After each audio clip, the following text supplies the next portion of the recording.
Great morning, dear students. I am Babita here, your English educator. Hope you are fit and fine at your home. Dear students, as you know, we were doing chapter number 9, and name of the chapter is The Case of Missing Necklace. We read that Vidhi and Nazma were friends. They were playing in the corridor and Shubham was also there with them. By chance, a stranger who was living in the same flat opened the door and shouted at the children. And he was looking very strange.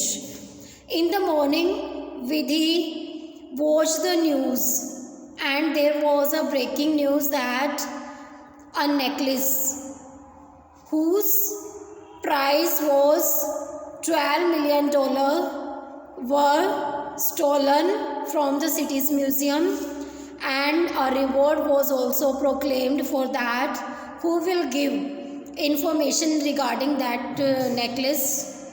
Now read the next page. It's page number 132. So pay a great attention.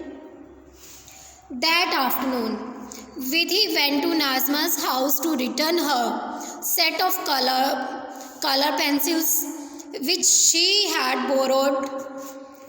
Afternoon के time पे विधि नाज़मा के घर जाती है उसके colour वापस करने के लिए.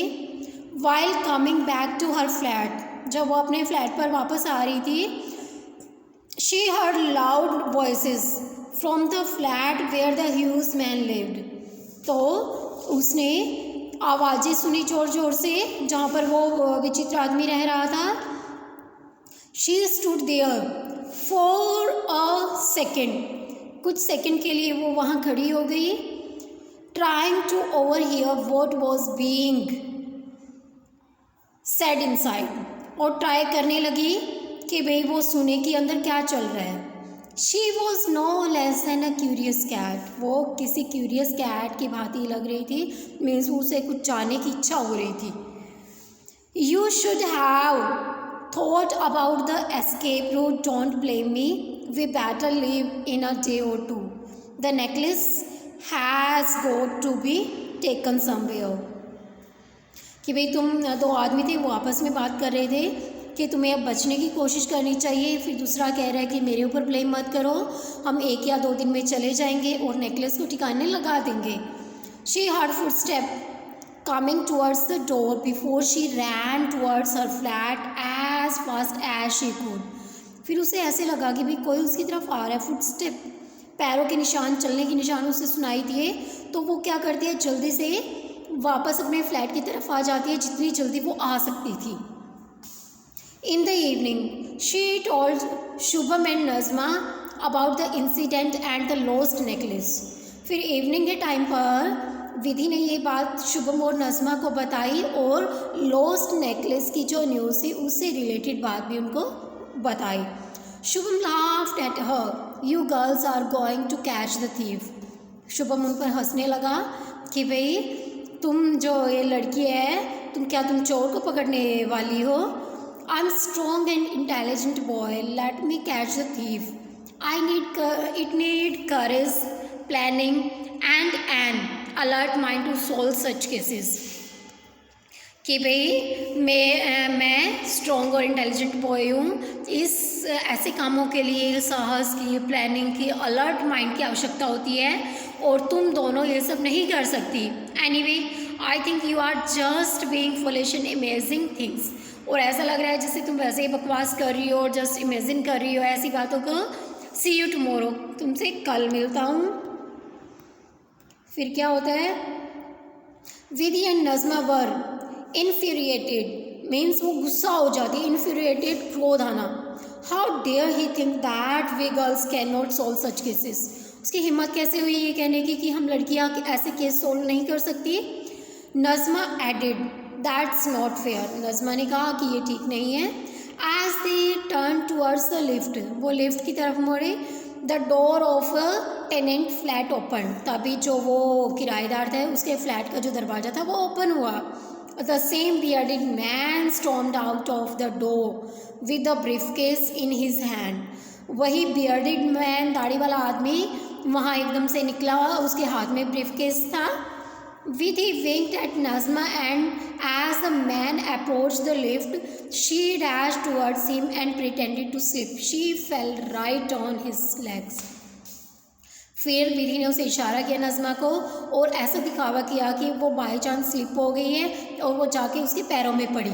किसके पैरों में पड़ी? जो वो नया किराएदार आया था, वो विचित्र जो आदमी था, उसके पैरों में पड़ी.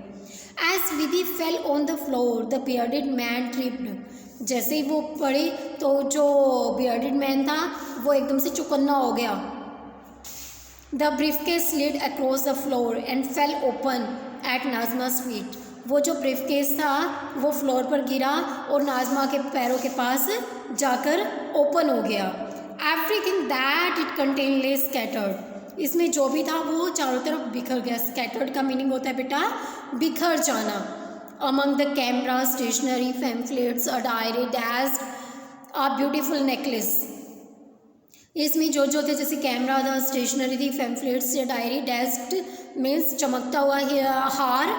Najma stared at it in astonishment. और नाज़मा इसे हैरानी से देख रही थी. एस्टोनिशमेंट का मतलब होता है हैरानी से. The man rushed and put his things back in the briefcase. उसमें जो आदमी था वो तेज़ी से भागा और भाग के अपने जो ब्रीफकेस में वो चीज़ें समेटी. He ran to the lift and went down the shouting. वह लिफ्ट की तरफ गया और चिल्लाया, you kids are a nuisance here, कि तुम शैतान बच्चे हो. फिर क्या होता है, Vidhi ran to her flat followed by Nazma. Vidhi अपने फ्लैट पर जाती है और नज़मा उसके पीछे थी. She told Vidhi nervously that the man was carrying a gun in his pocket. Vidhi को बताया नज़मा ने कि जो मैन है उसकी पॉकेट में गन थी. Vidhi dialled the intercom number of the guard at the main gate. Uncle please note the colour and the number of the car in which the tall bearded man in a black is leaving. वो guard के पास call करती है विधि और कहती है कि भाई अंकल, एक आदमी है जिसने ब्लैक कलर की ड्रेस पहनी हुई है और वो दाढ़ी वाला है, उसकी कार का कलर और नंबर नोट करना please. The guard on duty immediately gave her the detail and inquired. फिर अंकल था जो वहाँ पे, उसने सारी डिटेल उनको दे दी और पूछा कि what is the matter child, की भी बात क्या है. Will tell you later uncle, कि ये बात हम आपको बाद में बताते हैं अंकल, सेड विधि. विधि ने कहा. Dear student, it's all about 132 page. Now see the word meanings. Infuriated, marked by extreme anger, यानी गुस्से से तिल मिलाना. ट्रिप्ड, स्टम्प्ड, स्तब्ध रह जाना. Scattered, throw in various direction over an area, यानी फैल जाना, जैसे उसकी चीज़ें फैल गई थी.